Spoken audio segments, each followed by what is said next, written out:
got a good one today. Let's go to the other side.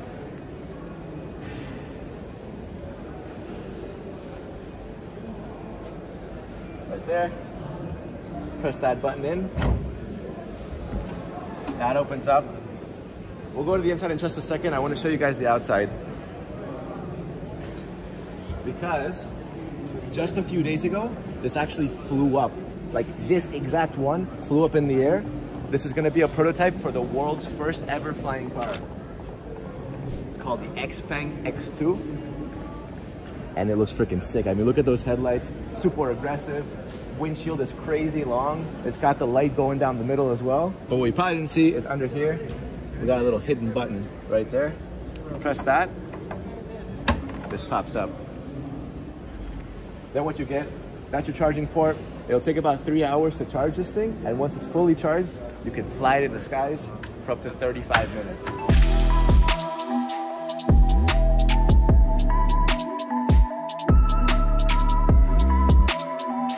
All right, propellers. It's like this exposed kind of checkered carbon fiber. This entire vehicle is fully carbon fiber, but they have it exposed in only some areas like this, right? Everything else is painted. Here, you got green lights on the left side, and then you have red lights on the right side. That's basically to avoid any collisions in the air. So if you got like 10 people flying this, and you see someone else in the distance, it's important to understand which side the green is on to be able to avoid collision, right? It'll let other flyers know which direction you're flying in. Now that cars are flying, they also have to care about like the underside of it, right? Because it's gonna be flying over your head.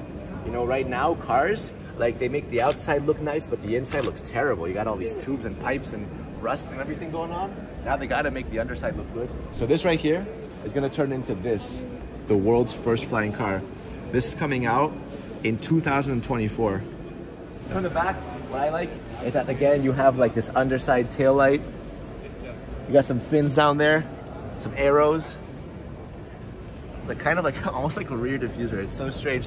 I wonder if this is the future of like supercar blondie. We're gonna have to start reviewing flying cars. This is my first time ever reviewing a flying car, and I gotta get used to the names. Like, do you call that a rear diffuser? Do you call it arrows? Do you just call it fins? All right, Xpeng over here. What's cool is that all these propellers will actually fold. You can see the folding point right here. This would all fold up, make it more compact, easier to park maybe. Maybe you're gonna park it in your balcony, I don't know what the future of parking looks like. All right, so going to the inside, you have this like exposed collage-like carbon fiber all in the cabin with the Alcantara leather on the seats and on the roof. Ambient lighting, just because it looks cool and futuristic. But let's hop inside. All right, so up here, we got like fighter jet style toggles. See, play around with that. That's fun to play around with. Up here you have the on and off button. Do not press this while flying. Can you imagine? Up here you have a camera. Little selfie camera, which then can be activated when you press this button.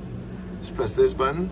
There you go. You can wave to it. You got cameras on the inside, cameras on the outside.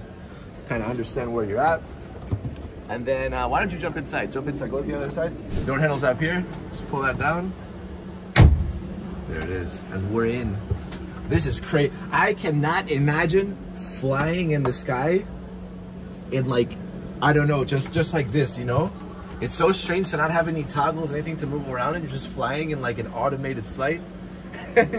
you'd be like 1 kilometer in the air. It's pretty scary. I think a lot of people are gonna get a bit intimidated when these flying cars start becoming the norm, because it is pretty scary stuff. In the middle is your climate control, but right there you can press that, and then this will let you know information on your sensor, your battery, your motor, your flight time, a bunch of different options. If you want to select your flight, just press start like that. Select where you want to go, 20 minutes away, 23 minutes away. As I said, this thing will be able to fly for up to 35 minutes safely. I asked him, I was like, what happens if you fly 36?